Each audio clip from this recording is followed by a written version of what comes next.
A little bit about Rich. He's the founder and president of Flyte Media. That is a digital services and marketing company. He also founded the Agents of Change, an annual conference and weekly podcast about digital marketing. He co-founded Fast Forward Maine, which is a resource for growing Maine businesses that includes a weekly podcast, workshops, webinars, and a virtual summit. Rich is known as a national speaker, and we're very fortunate to have him today on the topic of thought leadership. So Rich, you have it, the floor for the next 40 minutes or so. Thank you very much. Thank you. Appreciate your time and attention. And I know we're running a little bit behind, but I speak fast anyway, so I'm sure we'll make up the time without a problem. Now, thought leadership these days is a slightly divisive topic, and some people love the idea of becoming a thought leader, and other people just hate the term. They don't believe it's a worthy goal. They feel like happiness, you can't get there by pursuing it, but I disagree. I think that there's a lot of benefits to thought leadership for yourself, your company, your clients, your community, the industry, and basically the world around you. Now more than ever, I think that we need people to lead. So today I want to share with you some of what it means to be a thought leader. And because I'm a digital marketing guy, I'm going to spend a good deal of time on the tactics that are required so that you or your clients can reach a wider audience within your sphere of influence. So when I started doing some research into this, the question became like, what exactly is a thought leader? And as I looked at all the definitions online, I realized there was not one clear definition, and maybe even definition is the wrong word here. But when I took the best of the best and kind of merged them into, I guess, one more definition of thought leadership, this is really what I came up with. A thought leader is someone who offers insights, inspires innovation, and influences others based on their expertise and perspective in a given industry or on a specific topic. Probably everybody on this call is a thought leader, or at least well on their way to becoming one. Now, after the first time I gave this presentation, somebody shared with me an article on Medium called 99 Thought Leaders Share the 5 Most Important Things Needed to Become a Thought Leader. It was about 250 pages long. It's probably the longest thing I've ever read on Medium. And as you can imagine, with 99 thought leaders trying to define thought leadership, there were about 101 different definitions. But as I read through them, there were these 5 things that kept on coming up that people were saying, either using the same language or very similar language. So I want to share those 5 things with you right now. The most relevant or the most common thing that I saw was industry expertise. And the phrases were hands-on, experienced, in the trenches, doing research, or something of the equivalent. Now, obviously, this may vary by industry. Jennifer Schwab, who's the CEO and founder of a company called Entity, said, if you are going to command a room, you need the experience and expertise to do so. So you can't just come in. There's a difference between being a thought leader and being an influencer. Influencer is just about popularity. Thought leadership comes from a place of experience. So that's critically important. Another one is the point of view you have. So it's important that you're ahead of the curve, and usually you're going to be controversial or even divisive.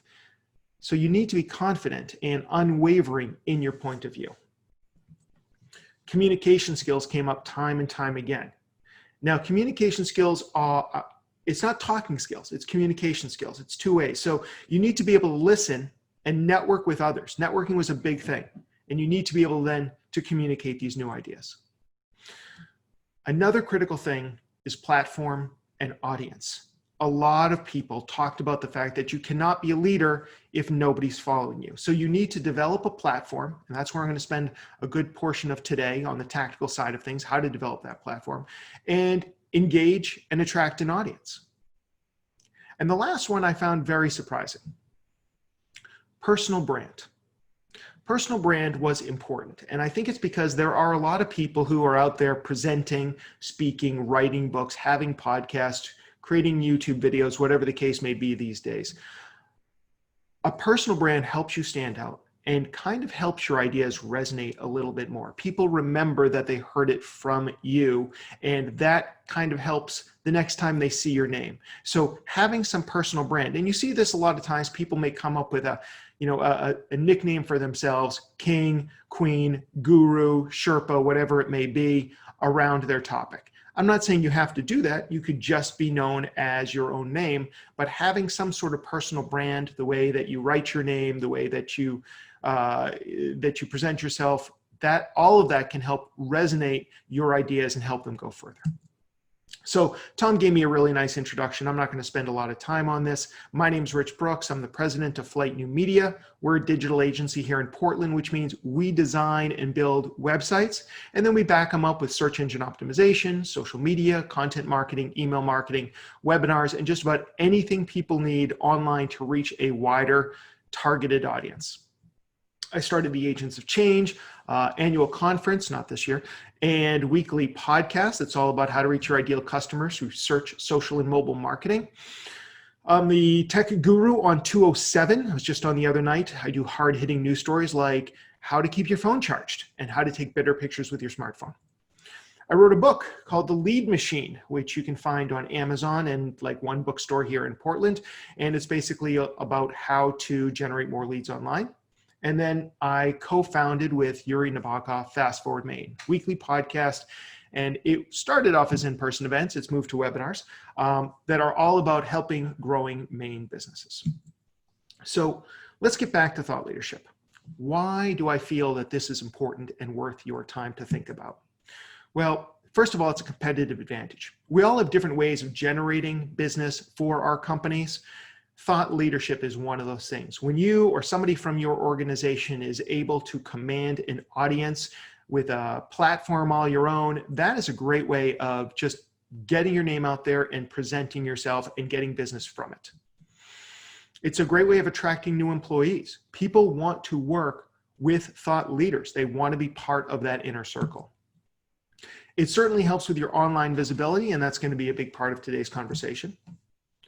It provides you with new opportunities. As you start to increase your visibility, you'll find that people want to have you on their podcast, on their talk show.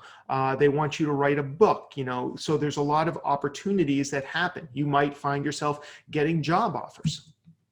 And whether you're the boss or you are working for somebody, it can certainly help you earn more. So a lot of good reasons why you might want to position yourself as a thought leader. So what's required to become this thought leader? We talked a little bit about it in a previous slide, but having that hands-on experience, having insight or a unique point of view, the ability to listen and learn. Innovation comes from synthesizing different ideas. So if you are off in your ivory tower and you're not paying attention to anybody else, you are actually missing out on some real opportunities to inject your thinking with other people's ideas and come up with something really fresh and really compelling. And the ability to communicate, which I mentioned before. But a good example of this is Sigmund Freud. Freud was not the first person to come up with the idea of psychology. He was the first person to be able to explain it to the common man. And this is what made him different and one of the reasons why we remember him and not the people who came before him. Your ability to communicate your ideas is critically important, as if not more important than the ideas themselves. Again, if you want to position yourself as a thought leader. So everybody on the call, I'm sure, has some great ideas, maybe that you want to share.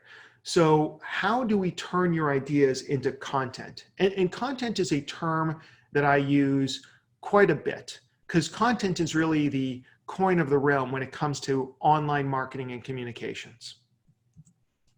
So we have a Venn diagram here, and in one circle is your expertise, and in the other circle is your audience interest. It doesn't matter if you've got expertise if there's not an audience there who cares about it. So where these two things meet, that's your sweet spot, and that's where you want to focus, turning your ideas into content that can be shared. Another important concept is the idea of having circles of influence. And one of the people from that list of 99 thought leaders was somebody named Ariel Wallinaw, a managing director at FinServ Experts. And they say successful thought leaders spend as much time thinking systematically about their networks of influence as they do thinking about the ideas themselves. They spend as much time thinking about their networks of influence as they do thinking about the ideas themselves. This is a critically important idea as you're looking to expand your reach.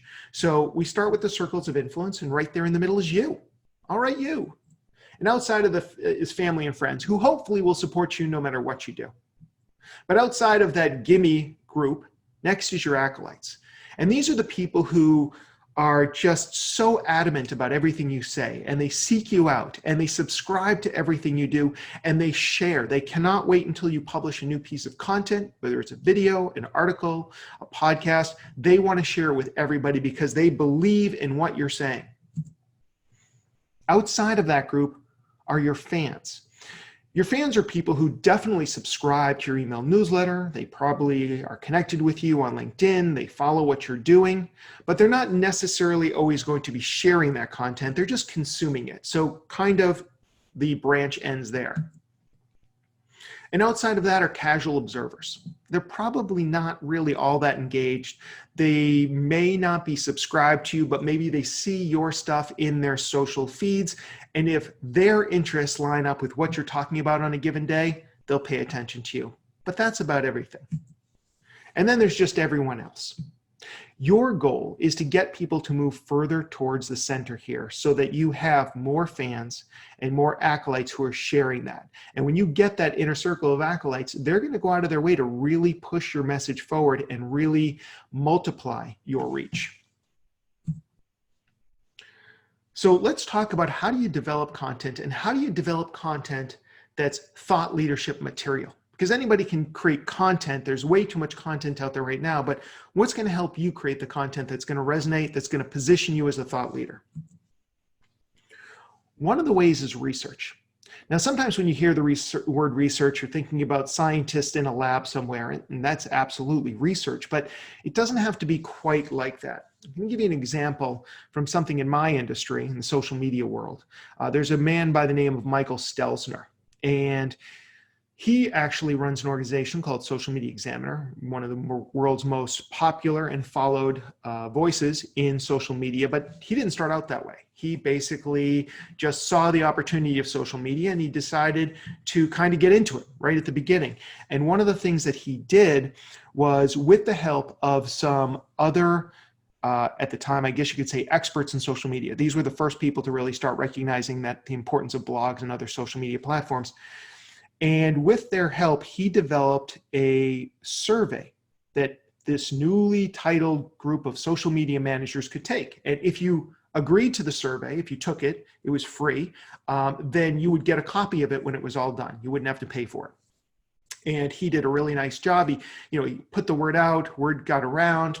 Hundreds of people who were just getting into social media and managing social media for their teams contributed to this survey. So this is not the most rigorous survey research ever. And he published it. And every year it became this thing that people looked forward to contribute and also reading.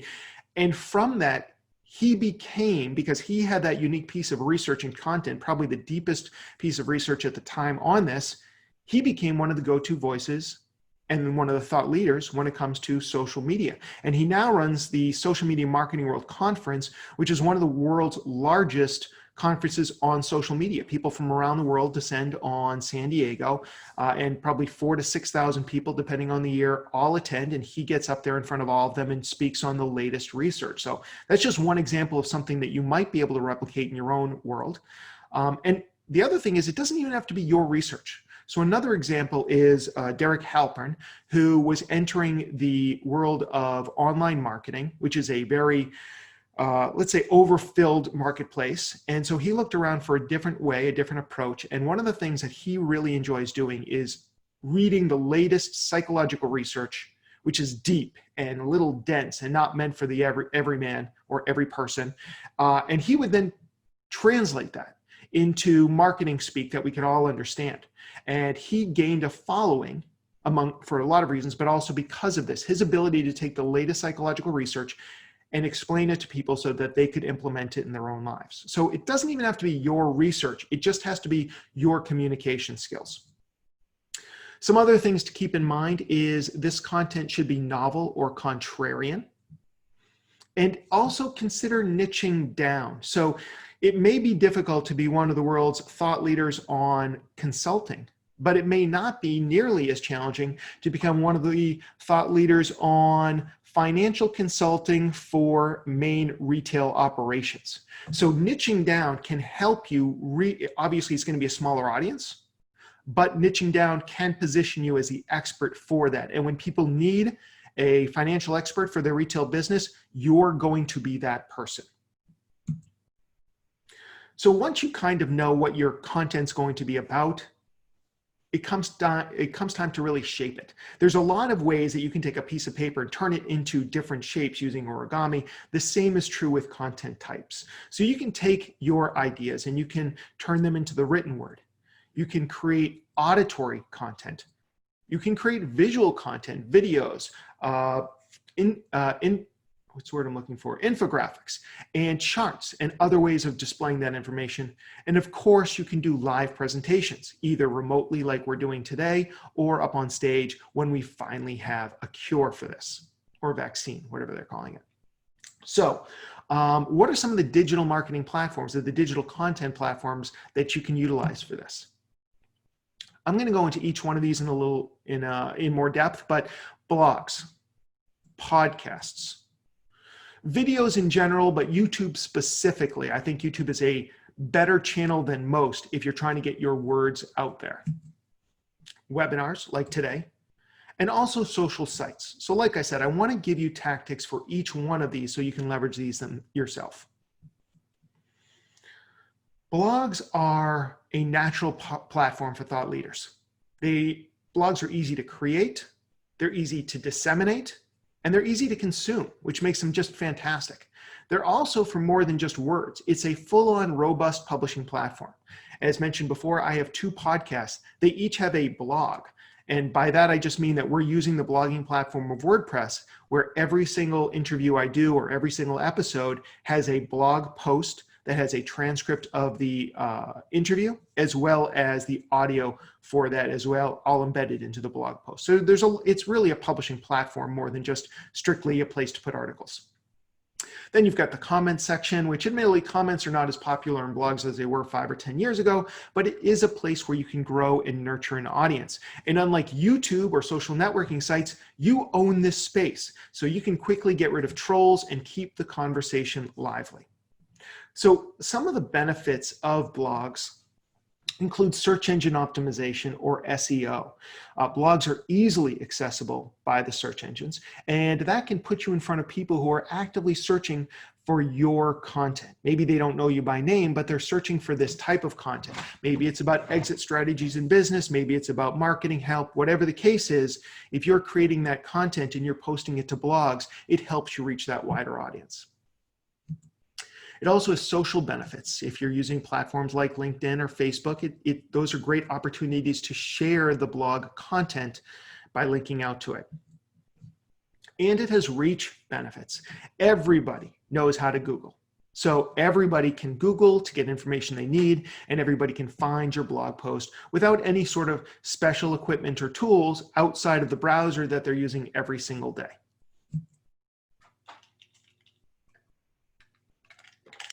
So one question that I often get is, does presentation matter? Does it matter what your blog looks like, or is it really just about the importance of the message itself?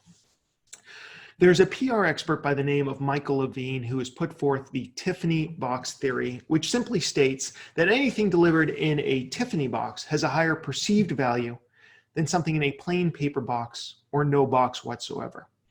With all the content that's out there these days, whether it's on your blog or a podcast or what have you, my belief is it's becoming more and more important to consider the presentation of your message, that just the idea alone isn't going to matter. And there's actually been research into this.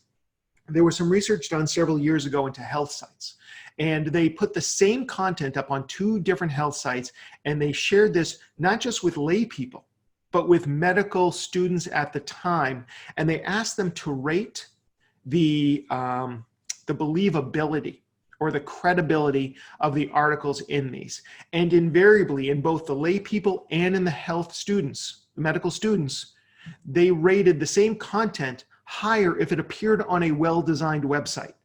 So people are judgmental, and they're going to look at your content. And if you have great content, but it looks like nobody cared about the design, they're going to discredit some of what you're sharing. So it does really matter how this looks. This is an example of one of my favorite blogs in the search engine optimization world. And these articles that this guy, Brian Dean, puts together, he has custom graphics made for every single one. These articles are often very long. They easily would be 20 to 30 pages long, which is long for a blog post, with a lot of images and screen captures and everything else. And this helps separate him. And this is why he is one of the leading voices in SEO, in part because he is a thought leader and he's doing things that other people aren't doing, but also because he is creating a presentation for this that makes it feel like there's been time and effort put into the ideas themselves. So some tips if you're planning on blogging, or maybe you already are.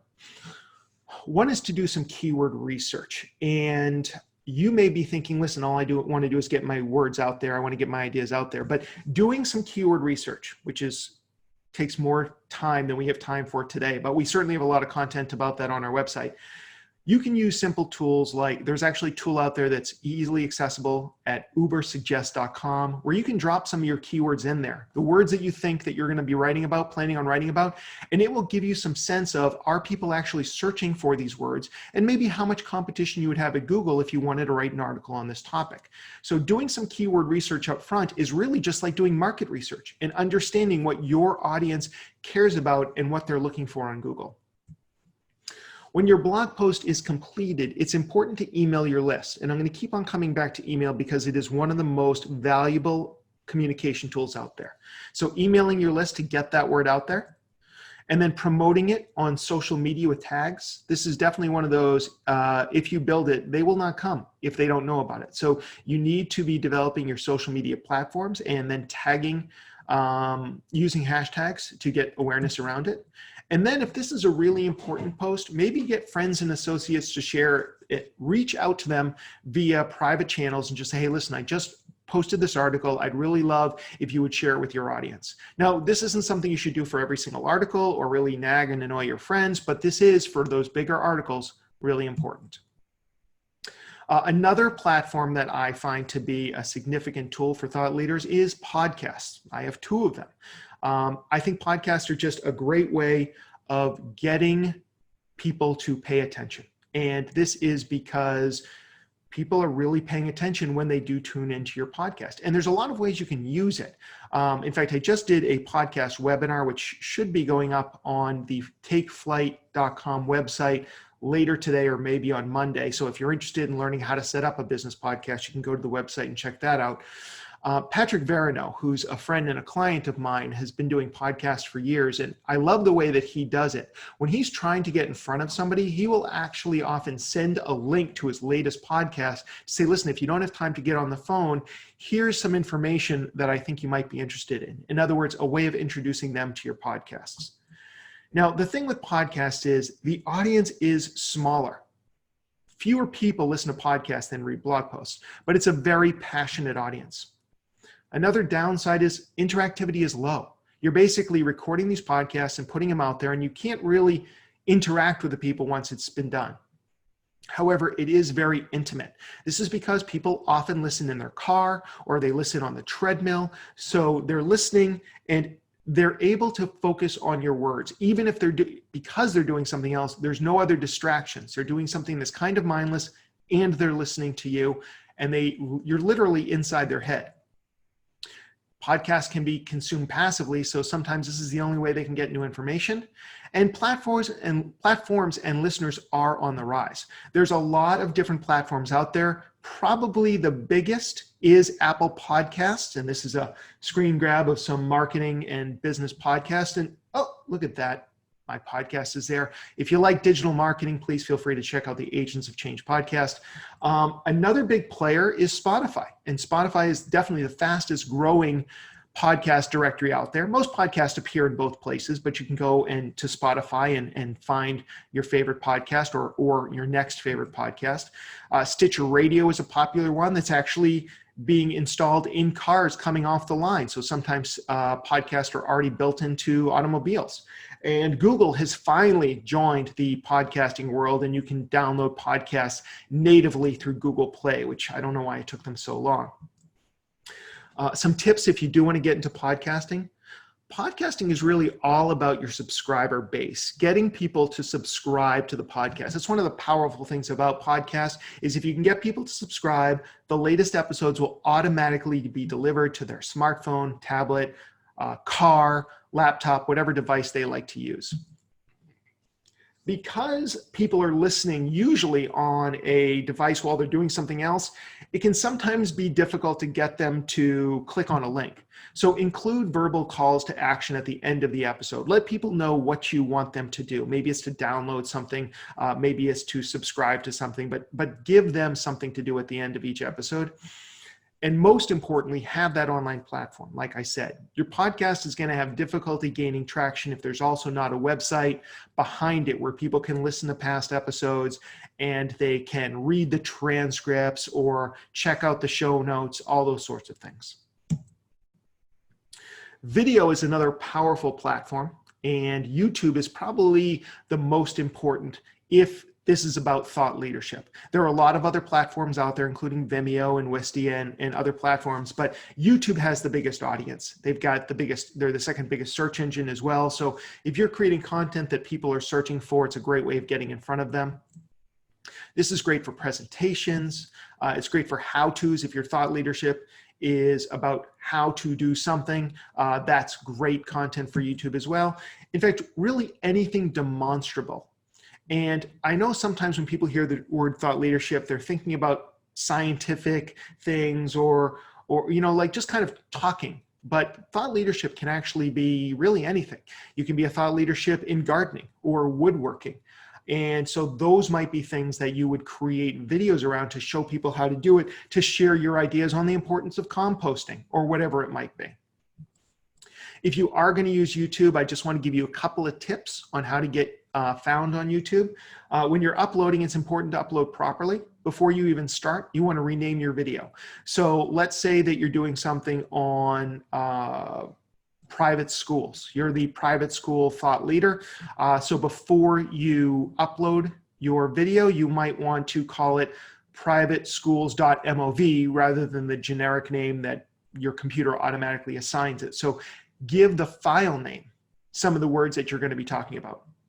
And then when you upload it, YouTube's going to show you a screen like this one where you're going to put in your title. And again, putting keywords into your title is really important. This comes back to some of the keyword research I mentioned earlier. There's a description box, and a lot of people will either ignore it or put in 1 or 2 sentences and that's it, but you have like up to 2,000 characters. So one option is to actually include a transcript and put it in there. Another option is to go into great detail about it and maybe start off with a link that would drive people back to your website where they could join your mailing list or download a document or something else so you can really engage with them. And then there's some tags, which are not super important on YouTube, but still beneficial. It kind of trains YouTube to understand what your videos are all about. So putting keywords into your tag files can also be beneficial as well. And then the thumbnail image. This is the thumbnail image that YouTube automatically grabbed, but creating a special thumbnail image that maybe has your title in the image can be very eye-grabbing and help you stand apart from some of the other videos that might be serving the same audience.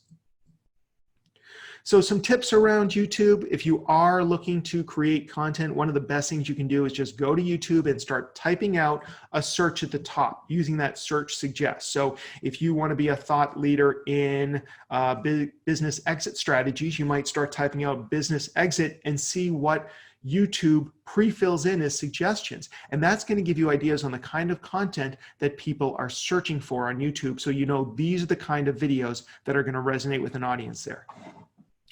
After the video is up on YouTube, you should bring it back to your website and embed it on your website along with a transcript or more content, just because it's important to leverage this as much as possible. And views on your website also count towards views on YouTube. And include calls to action in that video. On YouTube, there are tools that you can use that create clickable links, but to be honest, depending on where people are watching it, like when I watch YouTube on my TV, those links, those are not always clickable. So also include verbal calls to action and include calls to action in the text below the description that I showed you before, telling people what you want them to do. Webinars like today's are also another platform that are great for thought leaders. A lot of people are afraid of doing them, although this was before COVID and before everybody had a version of Zoom on their computer. But you can, if you're camera shy, you can do these off camera. You do not have to be showing up visually and having your face on camera. You could just be sharing the slides.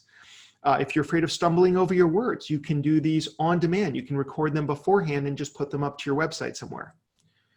And I've also discovered that these are great for lead generation. We almost always have a webinar that's ready to go that we're going to promote. We do them live for Flyte. When people come to our website, there is it's being announced on a few different places on our website. And we often will have one of those super annoying pop-up windows, but that's great for getting people who come to the website who are interested in that topic to sign up for the webinar, which then adds them to our email list.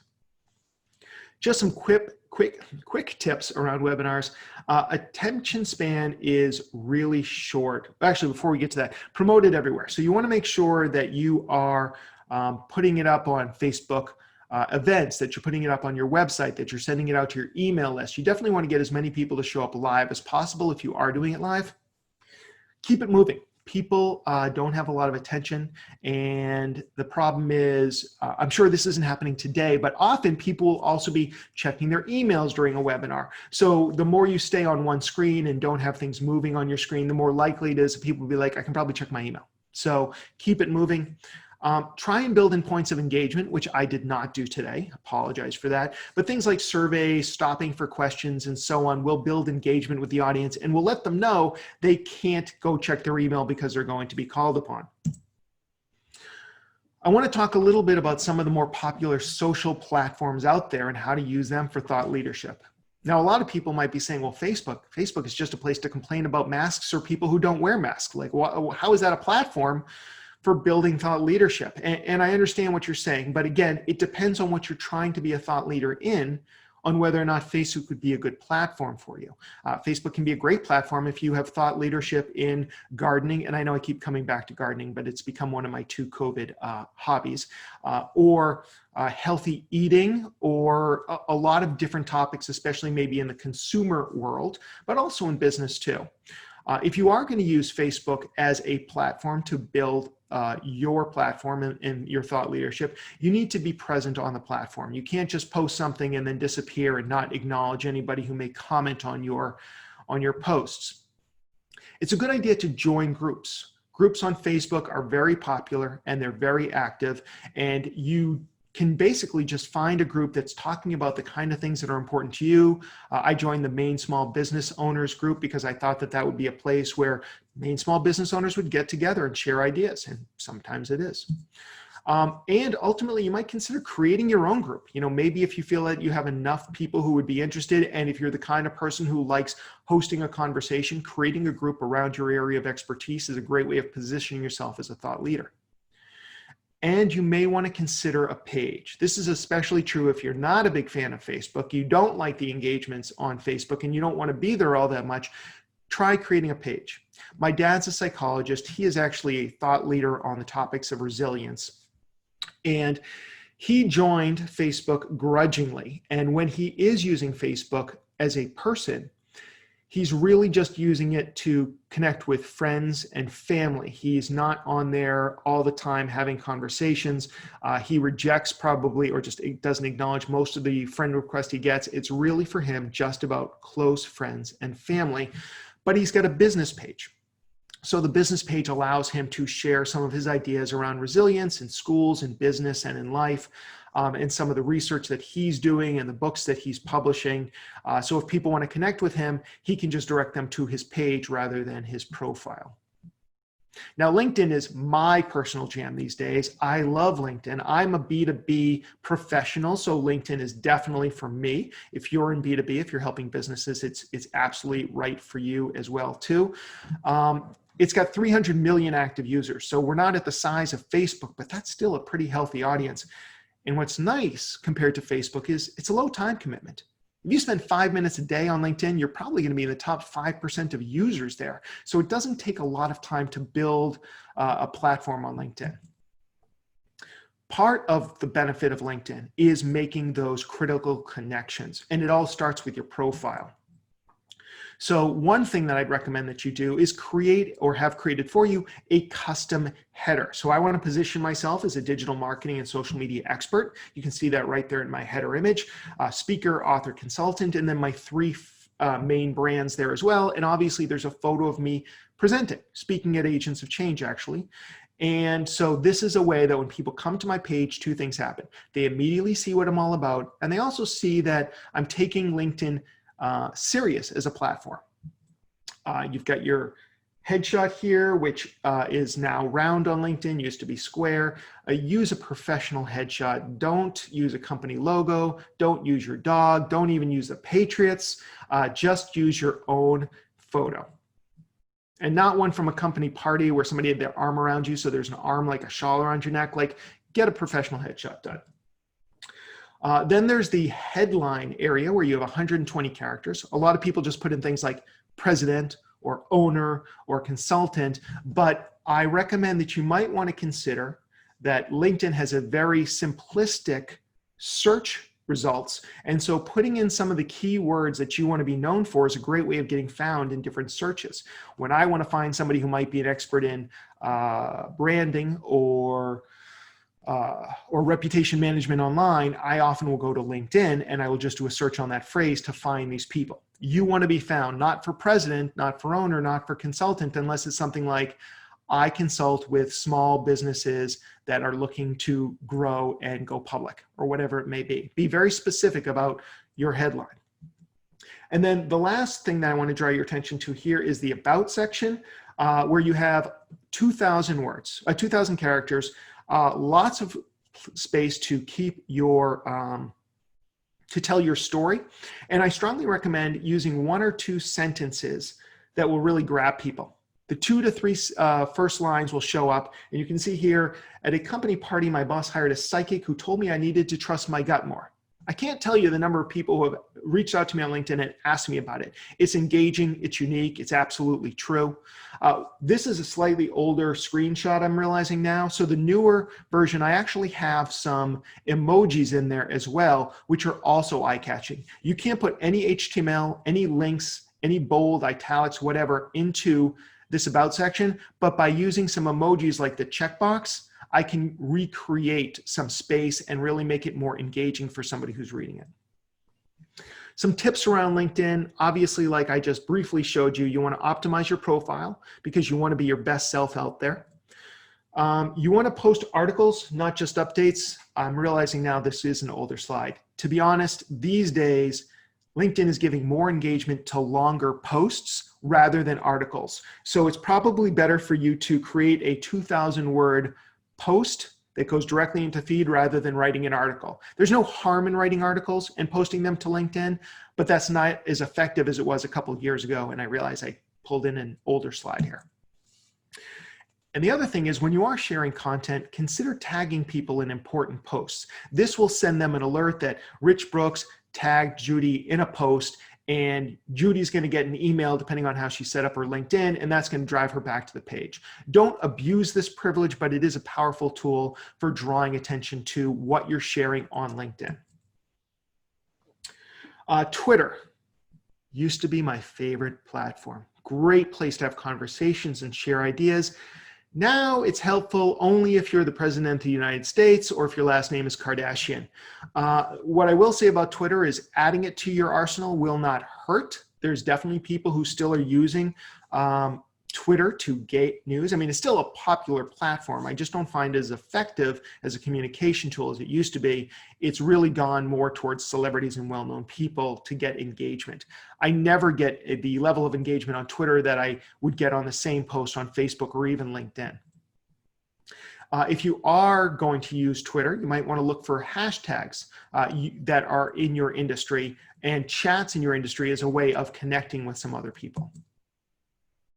So kind of coming to the end here, I want to talk about email for a moment. Email is a critical tool in all this. It is probably the most valuable property on the entire internet, because when people give you access to their inbox, that is the most valuable property. I feel it's the #1 marketing and engagement tool. And all of these different platforms that we've talked about today that you choose to use should all be leading people back to your email or back to your website where they can sign up for your email. Now, why am I so bullish on email? It's stable. Unlike Facebook and Google that are constantly changing their algorithms, email has basically been the same platform for the last 15, 20 years. The only thing that's changed is really that it's become mobile friendly. It's intimate. Social media is one-to-many, but email, even when it is one-to-many, the conversation just stays between me and you when I send that out. If you hit reply, you and I are about to have a one-on-one conversation. Email is mobile. If you decide that you don't like Facebook anymore, you can't just pick up your audience on Facebook and move them over to LinkedIn. But if you decide that you don't like Constant Contact anymore and you want to move over to ActiveCampaign or HubSpot, you can take that email list with you because it's your list. So your list is mobile and you own it. It's unavoidable. Everybody here who is paying attention to me and not checking their email right now, all those emails are going to be in your inbox when you get back to work today. But Twitter, Facebook, LinkedIn, some of the posts you're just not going to see anymore because they've moved on. And email is for selling too. So it's a great way of getting people to convert to do something. Now, creating content is very difficult. It's a lot of work. It's hard. And so one of the things I want you to think about is how can you repurpose your content? Not everybody's going to see your content. So you want to think about putting it into different channels. And I just want to share very quickly that there's a lot of ways to do this. So for my podcast, every time I do an interview with somebody, I have that podcast transcribed by my transcriptionist. So now I have a blog post as well. She'll also pull out a pull quote and a few captions, which then we put into some images that then we can share around the web. I took an article I wrote called 50 Ways to Create, to Never Run Out of Ideas for Your Blog. And when I had an opportunity for a call for presenters, I suggested that same topic to them. They loved it. I already had the blog post written, so all I needed to do was move it over to a slide deck, and I had that presentation ready to go. I then took that presentation and I put it up to a platform called SlideShare when it was all done. And all of a sudden I was able to, with minimal amount of work, get that same presentation, that slide deck, seen by hundreds of more people. So really think about how you can use this content that you've created, this thought leadership content, and use it multiple times. And so far, everything we've talked about today has all been about your platforms and the things you control. But if you really want to extend your reach, if you really want to amplify your message, you're going to need to work with other people. So guest blogging is a great opportunity. And what I would recommend is, let's say that you want to be a thought leader in dental hygiene. So you would go to Google and you would do a search on dental hygiene guest blog post. That would be the search you would do. And Google's going to find all the dental hygiene blogs that are looking for guest writers. And then you reach out to them and say, I've got some great content. I'd love to share it. The reason you do this is because you get in front of a new audience, and then you also create some links back to your website. What's even easier than that is being a podcast guest. Getting on to other people's podcasts to be introduced to their audience is a very simple thing. It takes a lot less time. These days, when I write a blog post, I usually spend about 6 to 8 hours between research, writing, and editing, maybe more. And then there's also the whole promotion thing. For podcasts, when I get invited to speak on a podcast, it takes me about 30 minutes. I show up, we have a conversation, I'm done, and I get almost all the same benefits.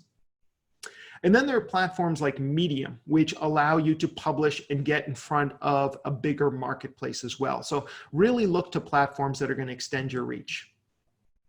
As far as the growing your business online, things to keep in mind, thought leaders are rainmakers. So if you or your clients who you're working with are hesitant about this, but they're looking to generate more business, this is going to help.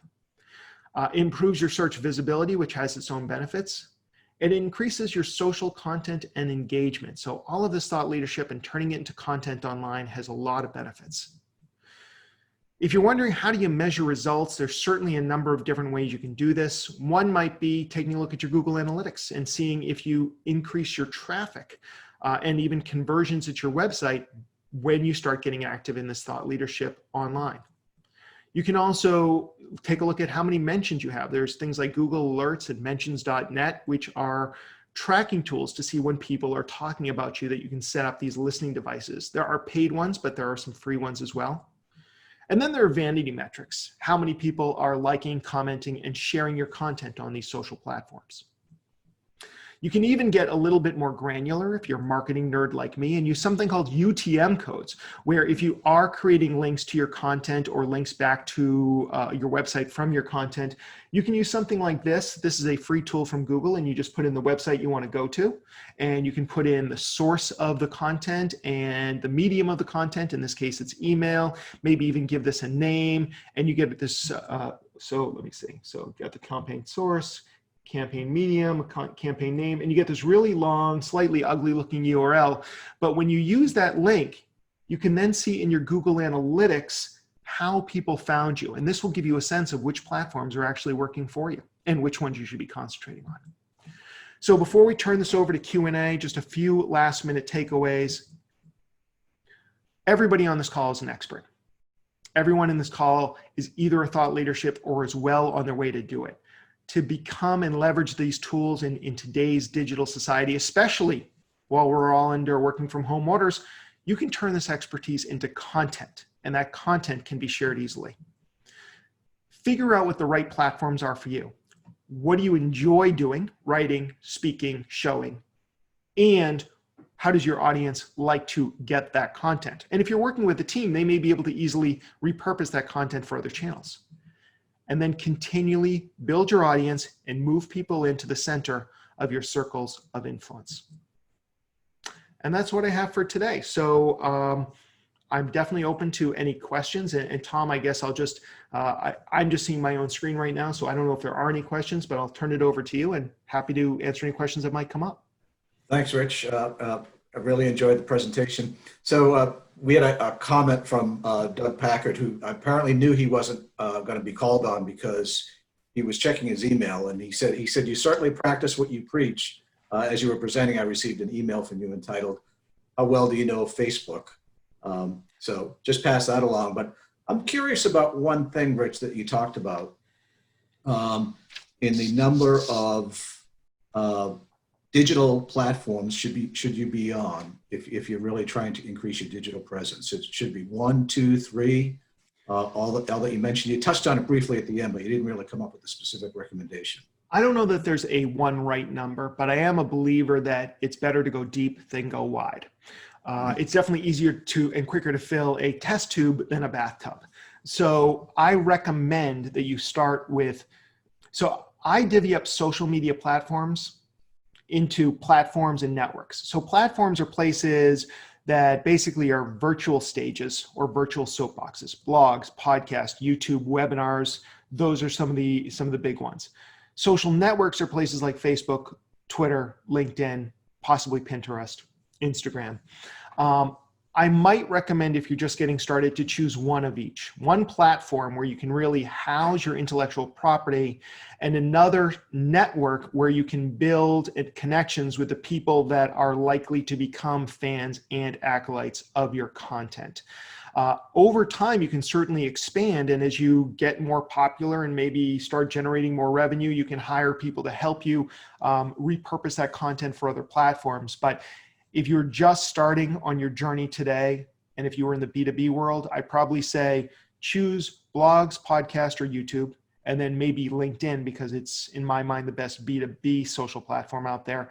And just get really good at those. And don't worry about being on Instagram, and don't worry about being on TikTok or anything like that. Okay, great. Priscilla wants to know, should your podcast have a separate website, or can it live in your business website? It can definitely live on your business website. And in fact, all things being equal, I'd recommend that. It really does depend on your business goals. Now, I have the Agents of Change. That's different than the Take Flyte website. And I have Fast Forward Maine, and that's a different one as well. And there were branding reasons for those. But if I were starting over today, I might just create a new blog, a podcast called Flyte School, and do everything out of that. But there were reasons at the time why I wanted to create separate brands. Mm-hmm. Okay. I don't see any other questions at the moment, but one of the things that you said up front that interested me was the fact that um, you talked about social media influences and then the thought leadership. But to me, a lot of the skills are very similar for an influencer as well as a thought leader. Would you agree with that? Tom, can you repeat that question? I'm not sure I So, got it. sorry about that. So you talked about influencer versus thought leadership. Yes. Oh, But okay. So if there's a a lot Venn of the skills. diagram, I'd say that there's definitely some overlap between the two. But Mhm. like Kim Kardashian is an influencer. She can get on Twitter or Instagram and get people to try a new toothpaste. But she's not an expert in anything. And I think the difference here is thought leaders really need to be an expert in something. They are also potentially influencers, or at least micro influencers, but they're not going to be somebody like we listen to Tom Brady on how to eat properly because he's a celebrity.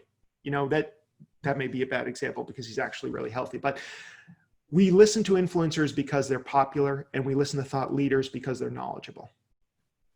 Okay, that's a good description. Thank you. John Shorb says that this has been really useful and he thanks you. But he says you're also a well-established a consultant at this point. Looking back on your business, what would you do differently? It's a great question. So, I mean, I don't think that this is necessarily related to thought leadership per se, but I would have definitely gotten outside help from people earlier on in my business. I spent too much time banging my head against the wall, trying to figure out everything. And now I'm finally starting to realize that I don't need to know everything and I should just focus on what I'm best at. And thus the role of consultants in today's world. There are also things like I would have built knowing what I know now from the digital marketing side of things, I would have built my business. I would have built my email list from day one, and I would have focused more on SEO from day one for my own business. But those are, you know, it's never too late to get into those kind of things. Okay, great. That is it on questions. And Rich, at this point, if we were live, we would have a gift for you, which we will get it to you. I will send you my mailing address and cash and Venmo. I've got my Venmo.